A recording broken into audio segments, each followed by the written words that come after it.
Luke Belmar is a young millionaire who's been growing in popularity rapidly in the last few months. His content is known to be controversial sometimes, as he always exposes different aspects of the Matrix. And just like most internet gurus, Luke Belmar is a multi-millionaire who started from nothing and grinded his way to the top. He made most of his fortune from cryptocurrencies and dropshipping. As per his claims, his net worth is around $44 million. Luke Belmar was posting content online for over a year, but he didn't really take off until he did a video with Andrew Tate, and since then his popularity has been growing rapidly, especially that Luke and Andrew talk about the same thing, which is the Matrix. Luke even took it a step further and called himself a glitch in the Matrix, which may seem familiar to Top G, which is the name that Andrew Tate calls himself. The branding is not the only thing that Luke Belmar and Andrew Tate have in common, as Luke has built an online community called Capital Club where different successful entrepreneurs can meet, network, and learn from each other. Capital Club looks amazing, but doesn't it look familiar? Yes, it does, because it's like a copy of the War Room, which was made by Andrew Tate to serve the same goal. Having the same type of product and the same enemy is not bad after all, as both of them have good intentions behind their content that they share. But the one thing that differentiates Luke is his wisdom. Luke Belmar is undeniably a wise and knowledgeable guy,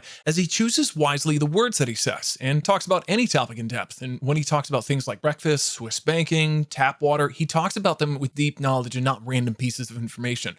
Unlike Andrew Tate, Luke Belmar doesn't talk about any random topic. He keeps himself limited to a set of topics, and he does that to keep the depth of information in the things he talks about, because he can't have deep knowledge on any random topic, otherwise you would be omniscient. And of the things that Luke Belmar is developing is a complete mind that's not only good for business, but good in different aspects of life. Another thing about Luke Belmar is he doesn't say things that are extremely controversial and doesn't talk about women in relationships like Andrew Tate, which will make Luke Belmar become more likable and keep him away from the negative buzz. Recently, it seemed like Luke Belmar has built a team to spam his content all over the internet, and all of the points that we talked about before will help him reach a large audience without generating hate, as well as educating people and spreading valuable knowledge across them. Finally, I think that Luke Belmar is the version of Andrew Tate that should have existed since the beginning, and I think that Luke Belmar will have a large influence in the near future.